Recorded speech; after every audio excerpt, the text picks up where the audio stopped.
So let's do a little bit more around AI. You can't have a webcast these days without talking about AI. You and I both know that, and it's noisy, and there's a lot out there. What are if you're going into an organization, what would you say? They don't know where to start. They don't know what to do. How can you help a company who's trying to figure out, what dipping their toe in the AI pond looks and feels like? What would you say, Chris? Don't. Okay. Yeah. Why? Again, if they're just starting out and there are bigger problems to solve.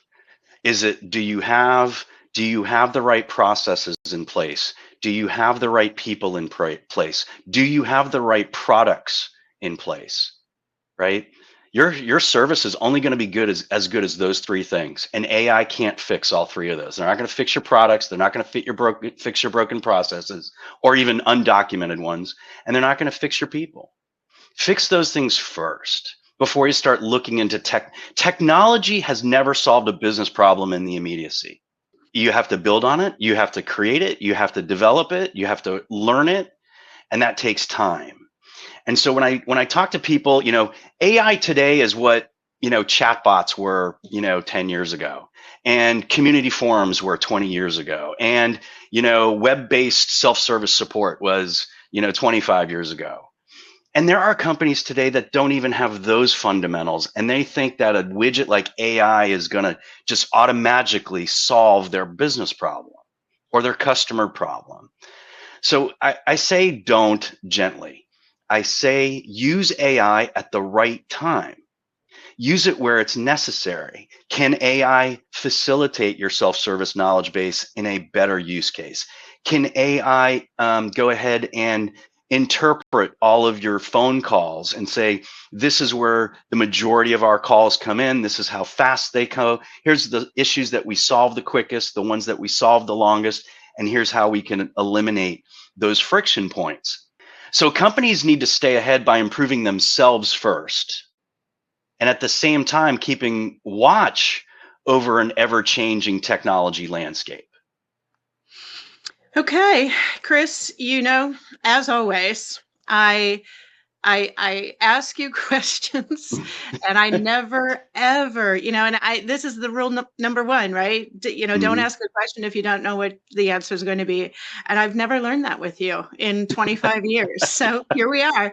Everyone knows this is authentic and unrehearsed, right? Yeah, without a doubt. Yeah, I'm no infomercial, that's for sure. No, you're definitely not. No, never have been. You won't be accused of it ever. Yep. So we're gonna switch a little bit over. You and I have been in the industry a while. Like you said, we're not going to talk about the time. We have hopefully some people new to the industry on listening to us today, and hopefully getting a smile and maybe learning some tidbits. Best piece of advice that you would give somebody coming into the customer success and or the customer support arena? What are some tidbits that you've learned along the way that you want to leave them with? So for people that are new to just even programs like customer support or customer success, it's everybody's responsibility. First of all, don't feel like you have to shoulder the entire company's customer service, customer success, and customer experience for all customers. Right? That it becomes too weighty. But when it comes to building relationships with customers, when it comes to having healthy customer engagements, you got to look at yourself first. You got to look inward and say, how are my customer service skills with my own internal relationships, my friends, my family? What do I have? Do I have a mile wide and 6 inches deep, or do I have them 6 inches wide and a mile deep? Right? Look at the depth and breadth of your personal relationships before you start trying to accomplish your professional relationship goals with customers. Right? Those key fundamentals like listening skills, communication skills, what's your level of patience? And by the way, I'm bringing these to bear because I have fallen on my face in all of these areas, by the way. Okay.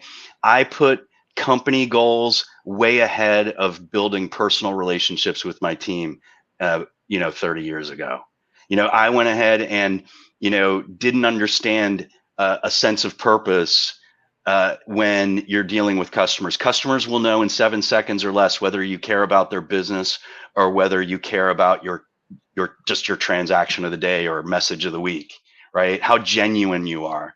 So those are the things. This is about the humanity behind customer as a prefix to all of those word pairs that I talked about before.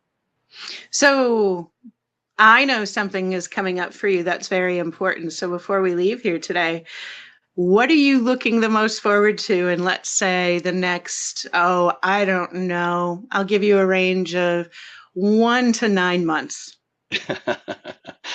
So on a personal level, I'm getting married. So to the whole audience out there, yeah, this is exciting time in my life personally.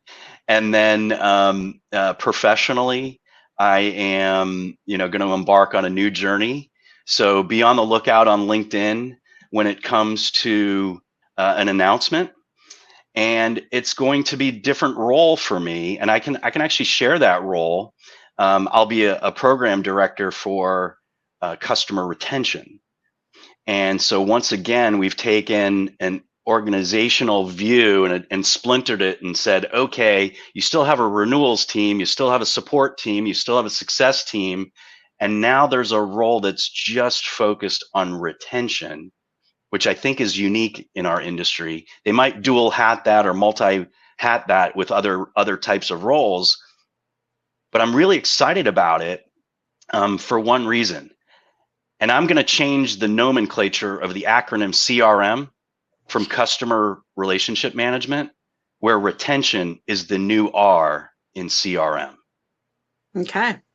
Take everything that we've done in CRM systems over the last nearly 30 years, and they were all supposed to be geared toward retention activities and retaining the customer.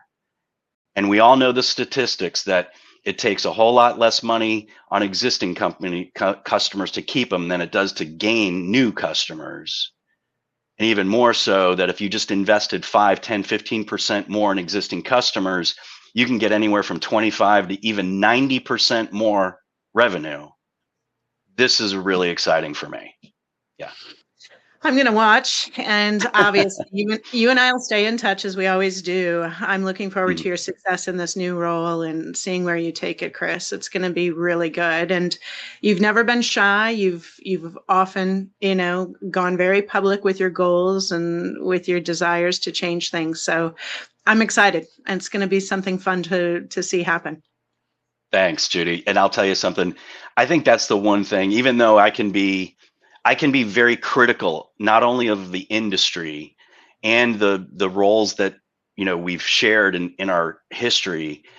I think what's so amazing is that, again, it's the wins on the board at the end of the week or the end of the month or the end of the quarter or the end of the year that are so magnificent. You're like, I can move the needle. I can make change happen.